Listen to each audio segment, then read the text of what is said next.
நாளிதழ்களில் இடம்பெற்றுள்ள முதன்மை செய்திகளை பறவை பார்வையில் தொகுத்து வரும் நியூஸ் பேப்பர் பகுதிக்கு உங்களை வரவேற்கிறோம்.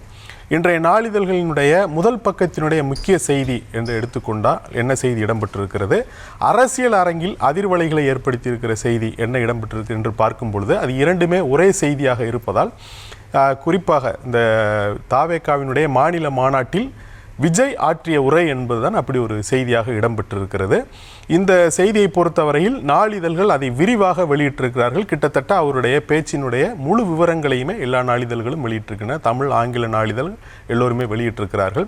அதில் குறிப்பாக அவர்கள் முதன்மைப்படுத்தி இருப்பது, வரும் சட்டமன்ற தேர்தலில் திமுகவுக்கும் தாவேகாவுக்கும் இடையேதான் போட்டி என்று விஜய் குறிப்பிட்டதை அவர்கள் தலைப்பாக எல்லா நாளிதழ் பெரும்பாலும் குறிப்பிட்டிருக்கிறார்கள்.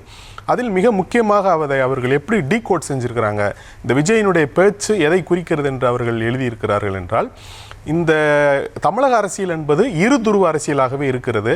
அது காங்கிரஸுக்கும் கம்யூனிஸ்டுகளுக்கும் இடையே இருதுருவ அரசியலாக இருந்தது. பிறகு காங்கிரஸுக்கும் திமுகவுக்கும் இடையான இருதுருவ அரசியலாக மாறியது.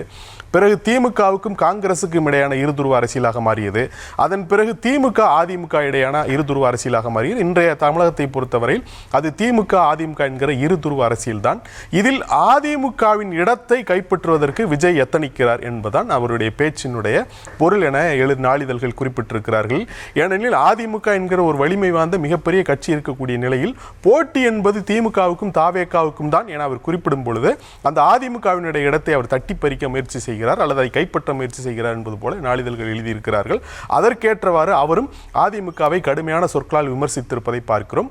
அடிமை கூட்டணி என்று சொல்கிறார், பாஜகவுடன் பொருந்தா கூட்டணி என்று சொல்கிறார். இப்படி ஒரு அடிமை கூட்டணியோடு மதச்சார்பற்ற அணி என்று ஒரு புறம் சொல்லிக்கொண்டே RSSக்கு அடிமையாக கூட போக்கில் இருக்கக்கூடிய ஒரு அணியுடன் நாங்கள் ஏன் சேர வேண்டும் என்பது போல அவர் கேள்வி எழுப்பியிருக்கிறார். அதற்கு எடப்பாடி பழனிசாமியும் பதில் சொல்லியிருக்கிறார் என்பதை பார்க்கிறோம். அவர் குறிப்பாக விஜய் அறியாமையில் பேசுகிறார் என்று அவர் குறிப்பிட்டிருக்கிறார். இந்த இடத்தில் நமக்கு அமெரிக்க அதிபராக இருந்த பராக் ஒபாமா ஒரு முறை குறிப்பிட்டார், ignorance is not a virtue என்று அவர் சொன்னார். அதாவது அறியாமை என்பது ஒரு போற்றத்தக்க பண்பல்ல. குறிப்பாக பொது வாழ்விலும் அரசியலும் பொதுமக்கள் உரையாடலிலும் இந்த ஒரு அறிவுபூர்வமான உரையாடல் என்பதை நகர்த்திவிட்டு அந்த இடத்தில் ஒரு உணர்ச்சிகள் அல்லது இதுபோல பஞ்ச் டயலாக்குகளை கொண்டு வருவது, அதாவது ஆன்டி இன்டெலெக்சுவலிசம் என்றதை சொல்வார்கள். இந்த அறிவுபூர்வமான தன்மையை அகற்றி விடுவது என்பது ஏற்புடையதில்லை என்று அவர் ஒரு முறை குறிப்பிட்டார். விஜயினுடைய பேச்சும் கூட அப்படித்தான் இருந்தது. ஏனெனில் இந்த அறிவுபூர்வமான தன்மை என்பதை அகற்றிவிட்டு இதுபோல உணர்ச்சி வசப்படுவது அல்லது பஞ்ச் டயலாக்குகள் பேசுவது அல்லது விசிலடிப்பதற்கு தகுந்த மாதிரி பேசுவது என்பது போல இந்த உரையாடலை மாற்றுவது என்பது ஏற்புடையதல்ல. எனவே ignorance is not a virtue என்கிற அந்த பராக் ஒபாமாவினுடைய மேற்கோள் தான் இந்த விஜயினுடைய பேச்சை கேட்டபோது நமக்கு நினைவு வந்தது. அது மட்டுமல்ல, இந்த அரசியல் என்பதே நிகழ்காலத்தினுடைய ஒரு சதுரங்கம் என்று சொல்வார்கள். அதற்கு கடந்த காலம் துணை கலைக்கப்படுகிறது, எதிர்காலம் பணயம் வைக்கப்படுகிறது அந்த சதுரங்க ஆட்டத்தில் என்று சொல்வார்கள். அரசியல் என்பது நிகழ்காலத்தினுடைய சதுரங்கம். இன்றைய நிகழ்காலம் என்பது குறிப்பாக இந்த வாக்கு திருட்டு என்கிற ஒரு குற்றச்சாட்டு இந்தியா முழுவதும் பெரும் அதிர்வலைகளை ஏற்படுத்தி இருக்கிறது. முதலமைச்சர்கள் அமைச்சர்களினுடைய பதவி பறிப்புக்கு தொடர்பான ஒரு மசோதா கொண்டு வரப்பட்டிருக்கிறது. ஆணவ கொலை குறித்து பேசப்படுகிறது. இப்படி அரசியல் அரங்கிலும் சமூக அரங்கிலும் ஏன் பொருளாதார அரங்கிலும் கூட அதிர்வலைகளை ஏற்படுத்தக்கூடிய பிரச்சனைகளை பேசாமல் விஜய் கடந்து சென்றிருக்கிறார். எனவே அந்த நிகழ்காலத்தினுடைய கலைதான் அரசியல் என்பதை அவர் புரிந்து கொண்டிருக்கிறாரா என்ற கேள்வியும் கூடவே எழுகிறது. மற்றபடி அவருடைய பேச்சினுடைய விவரங்கள் விரிவாகவே எல்லா நாளிதழ்களையும் அலசப்பட்டிருக்கின்றன என்பதை பார்க்கிறோம். இதற்கு அடுத்தபடியாக நாம் பார்ப்பொழுது தொடர்ச்சியாக 2-3 நாட்களாகவே நாம் பார்த்து வருகிறோம். இந்த ஆளுநரினுடைய அதிகாரம் தொடர்பாக மசோதாக்கள் மீது முடிவெடுக்கும் ஆளுநரின் அதிகாரம் தொடர்பாக உச்சநீதிமன்றத்தில் அந்த வழக்கு நடைபெற்று வருகிறது. அதன் மீது நேற்று ஒரு மிக முக்கியமான கேள்வி ஒன்று மத்திய அரசு தரப்பில் எழுப்பப்பட்டிருக்கிறது. அதுக்கு உச்சநீதிமன்றமும் ஒரு பொருத்தமான பதில் ஒன்றை சொல்லியிருக்கிறார்கள் என்பதை பார்க்கிறோம். அவர்கள் என்ன கேட்கிறார்கள் என்றால், மசோதாவை காலவரையின்றி கிடப்பில் போட்டு நீர்த்து போக செய்யக்கூடிய அதிகாரம் ஆளுநருக்கு இருக்கிறது. ஆளுநருக்கு அரசமைப்பு சட்டத்தினுடைய 200வது பிரிவு வரம்பற்ற அதிகாரத்தை வழங்குகிறது என்பது போல மத்திய அரசு அங்கு வாதிட்டு இருக்கிறார்கள். அதற்கு உச்சநீதிமன்றமானது கேட்டிருக்கிறது. உச்சநீதிமன்றம் என்பது அரசமைப்பு சட்டத்தினுடைய காவலராக இருக்கிறது, கான்ஸ்டிடியூஷனல் கஸ்டோடியனாக இருக்கக்கூடிய ஒரு சூழலில் தேர்ந்தெடுக்கப்பட்ட அரசு நிறைவேற்றிய மசோதாவை ஒரு ஆளுநர் கிடப்பில் போட்டு வைத்திருந்தார் என்றால் அதை நாங்கள் வேடிக்கை பார்த்து கொண்டிருக்க முடியுமா என்பது போல் அவர்கள் கேள்வி எழுப்பியிருக்கிறார்கள். நீங்கள் அதற்காகவெல்லாம் தலையிட்டு விட முடியாது. நீங்கள் உச்சநீதிமன்றம் தலையிடுவது என்பது அரசமைப்பு சட்டத்தை திருத்துவது மிரட்டுவது போல ஆகிவிடும் என்று மத்திய அரசு சொல்லியிருக்கிறார்கள். அதற்கு அவர்கள் ஒரு வாதத்தை முன்வைக்கிறார்கள். என்னவென்று சொன்னால், உச்சநீதிமன்றத்தில் ஒரு வழக்கு நடைபெறுகிறது, அது ஆண்டு கணக்கில் இழுத்தடித்துக் கொண்டு போகிறது என்பதற்காக குடியரசுத் தலைவர் அதில் தலையிட முடியுமா? உதாரணமாக ஒரு 7 ஆண்டு சிறை தண்டனை பெறக்கூடிய வழக்கு 7 ஆண்டுகளாக இழுத்துச் செல்கிறது என்பதற்காக குடியரசுத் தலைவர் தலையிட்டு விட முடியுமா? அரசமைப்பு சட்டம் என்பது இந்த சட்டமன்றங்கள், நீதிமன்றங்கள், அரசு நிர்வாகம், நீதிமன்றங்கள், இதுபோல ஊடகங்கள் என்று சொல்லக்கூடிய இந்த ஜனநாயகத்தினுடைய 4 தூண்களுக்கும் வந்து வரையறுப்புகளை வைத்திருக்கிறது. இதில் ஒன்றின் அதிகாரத்தில் மற்றொன்று தலையிடுவது என்பது ஆபத்தானதாக மாறிவிடும் என்று மத்திய அரசு அந்த வாதிட்டிருக்கிறார்கள். அது முதல் பக்கத்தினுடைய முக்கிய செய்தியாக இடம்பெற்றிருக்கிறது. இது தவிர்த்து விட்டு புவிசார் அரசியல் நகர்வுகள் என்று பார்க்கும் பொழுது ஜெய்சங்கர் ரஷ்ய அதிபர் புதினை சந்தித்து பேசியிருக்கிறார். அதை சந்தித்து பேசியதன் பிறகு அவர் அளித்த பேட்டி ஒன்று நாளிதழ்களில் குறிப்பாக இடம்பெற்றிருக்கிறது. அமெரிக்கா தான் ரஷ்யாவிடம் எங்களுடைய கச்சா எண்ணெய் வாங்க சொன்னது.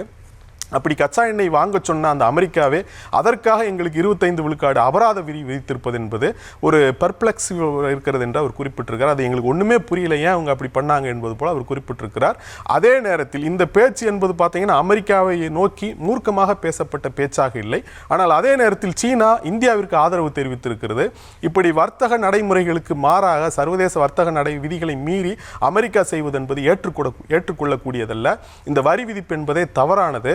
அது மட்டுமல்ல, இது அத்துமீறல் தன்மை கொண்டது. நாங்கள் இந்தியா பக்கம் உறுதியாக நிற்கிறோம் என்று சீனா ஒரு ஆதரவு கரம் நீட்டி இருக்கிறது என்பதை பார்க்கிறோம்.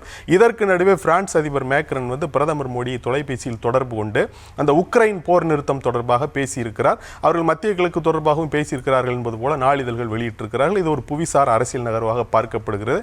இதற்கு அடுத்தபடியாக ஒரு சமூகம் சார்ந்த ஒரு அக்கறையுடன் கூடிய செய்தி அல்லது அறிவுசார் செய்தி என்று பார்க்கும் பொழுது அந்த காலை உணவு திட்டம் என்பது விரிவாக்கப்படுகிறது என்பதை குறிப்பிட்டிருக்கிறார்கள். அது தினகரன் நாளிதழில் விரிவாக சிறப்பாக அந்த செய்தியை வெளியிட்டிருக்கிறார்கள். அதாவது ஏற்கனவே இந்த திட்டம் கடந்த 2023 ஆண்டு ஆகஸ்ட் 25 தேதி முதல் காலை உணவு திட்டம் துவங்கப்பட்டது. இதன் மூலம் 30,992 பள்ளிகளில் பயிலும் 18,50,000 மாணவ மாணவிகள் பயன்பெற்றனர். தற்போது நகர்ப்புறங்களில் உள்ள அரசு உதவி பெறும் பள்ளிகளுக்கு இத்திட்டம் விரிவாக்கம் செய்யப்படுகிறது. 2,430 பள்ளிகளில் உள்ள 3.05 லட்சம் மாணவர்கள் கூடுதலாக பயன்பெறுவார்கள் என்று அந்த செய்தி இடம்பெற்றிருக்கிறது. இதை தவிர்த்து விட்டு நாம் பார்க்கும் பொழுது இந்த ஜிஎஸ்டி வரி சீர்திருத்தம் தொடர்பான ஒரு தொடர்ச்சி நாம் அதை தொடர்ந்து கடந்த சில நாட்களாக பார்த்து வருகிறோம். அதனுடைய தொடர்ச்சியாக முக்கியமான செய்தி ஒன்று இடம்பெற்றிருக்கிறது. அதாவது மாநில அமைச்சர்களுடைய குழு கூடி இந்த ஜிஎஸ்டி வரி விகித அடுக்குகள் 4ஆக இருப்பதை 2ஆக குறைப்பதற்கு 2 வரி விகித அடுக்குகளை நீக்கி விடுவதற்கு ஒப்புதல் அளித்திருக்கிறார்கள் என்பதுதான் அந்த செய்தி. அதாவது இந்த 12 விழுக்காடு வரி, 28 விழுக்காடு வரி என்பது இந்த 2 வரி விகிதங்களும் நீக்கப்பட்டுவிடும். 18.5 என்கிற அந்த வரி விகிதங்கள் மட்டுமே இனி ஜிஎஸ்டியில் இருக்கும். அதற்கு வந்து மாநில அமைச்சர்கள் குழு ஒப்புதல் அளித்திருக்கிறது என்பதுதான் செய்தி. ஆனால் இந்த தினமணி இந்த செய்தியை சிறப்பாக வெளியிட்டிருக்கிறார்கள். காரணம், நமக்கு இப்படி 4 அடுக்குகள் தெரியும். ஆனால் இந்த 4 அடுக்குகளில் எந்த அடுக்குகள் மூலமாக எவ்வளவு வரி வசூல் செய்யப்படுகிறது என்பது தெரியாது. அதை அவர்கள் குறிப்பிட்டிருக்கிறார்கள். இந்த 18% ஜிஎஸ்டி வரி விதிப்பின் மூலமாக ஒட்டுமொத்த ஜிஎஸ்டி வருவாயில் 65 விழுக்காடு அந்த 18% மூலமாகத்தான் வருகிறது. 7% இந்த 5 விழுக்காடு வரி விதிப்பின் மூலம் வருகிறது. 5% அந்த 12 விழுக்காடு வரி விதிப்பின் மூலமாக வருகிறது. 11% என்பது 28 விழுக்காடு வரி விதிப்பின் மூலமாக வருகிறது. ஆக இந்த 12 விழுக்காடு 28 விழுக்காடு அந்த 2 வரி விகிதங்களை நீக்கும் பொழுது இனி 16 விழுக்காடு பொருட்கள் 16% வருவாய் தரக்கூடிய அரசுக்கு ஜிஎஸ்டி வருவாய் தரக்கூடிய அந்த பொருட்கள் இனி இந்த மற்ற 2 அடுக்குகளுக்குள் வரும் என்பதனால் பெரும்பாலான பொருட்களினுடைய விலை குறையக்கூடிய வாய்ப்பு இருப்பது என்பதை அவர்கள் குறிப்பிட்டிருக்கிறார்கள். ஆனால் அதே நேரத்தில் இந்த ஜிஎஸ்டி வரி விதிப்பு என்பது ஒரு பிற்போக்கான வரி விதிப்பு என்கிற குற்றச்சாட்டு இருக்கிறது. ஏனெனில் நேரடி வரி விதிப்பான வருமான வரி, கார்ப்பரேட் வரி இவற்றிற்கு பல்வேறு சலுகைகளை வழங்கும் அரசு கார்ப்பரேட் கம்பெனிகளுக்கு பல்வேறு விதமான வரி தள்ளுபடிகள் பல லட்சம் கோடி ரூபாய் அளவிற்கு வரி தள்ளுபடி, வாராக்கடன் தள்ளுபடி என வழங்கும் அரசு இந்த மறைமுக வரி என்ற பெயரில் ஏராளமான மக்களிடம் வந்து வசூலிக்கிறார்கள் என்கிற அந்த ஒரு குற்றச்சாட்டு இருக்கிறது. அதுவும் இடம்பெற்றிருக்கிறது. இது தவிர்த்து விட்டு நாம் நாளிதழ்களை புரட்டிய போது கண்ணில் பட்ட செய்திகளில் கவனம் ஈர்த்தவை என்று பார்க்கும் பொழுது உத்தரப்பிரதேசத்தில் வந்து பார்த்தீங்கன்னா இந்த இஸ்லாமியர்கள் நடத்தக்கூடிய இசை கச்சேரிகளுக்கு அந்த குழுக்களுக்கு வந்து இந்து கடவுளினுடைய பெயர் வைக்கக்கூடாது என்று அங்கு உத்தரப்பிரதேசனுடைய மொராதா மாவட்டத்தில் உத்தரவு பிறப்பிக்கப்பட்டுகின்ற ஒரு செய்தி. பீகாரில் வந்து நிதிஷ்குமார் வந்து அந்த இஸ்லாமியர்கள் அணிய தொப்பியை அணிய மறுத்து விட்டார் என்கிற செய்தி. அதே போல் அமெரிக்காவினுடைய பிரபல நீதிபதி பிராங்க் கேப்ரியோ காலமானார் என்கிற செய்தி இருக்கிறது. இந்த பிராங்க் கேப்ரியாவை பொறுத்தவரையில் அவர் அந்த அணுகுமுறையின் மூலமாக உலகம் முழுவதும் அறியப்பட்டவர். என்ன அணுகுமுறை என்றால், சட்டங்கள் என்பவை மக்களுக்கானவை, மக்களுக்காகத்தான் சட்டங்கள், சட்டங்களுக்காக மக்கள் அல்ல என்கிற அந்த ஒரு உறுதியான அந்த ஒரு நீதித்துறையினுடைய பார்வையை தன்னுடைய பல்வேறு தீர்ப்புகள் மூலமாக வழங்கியவர் இந்த பிராங்க் கேப்ரியோ. அவர் காலமான செய்தியும் இடம்பெற்றிருக்கிறது. ஹர்ஷினி.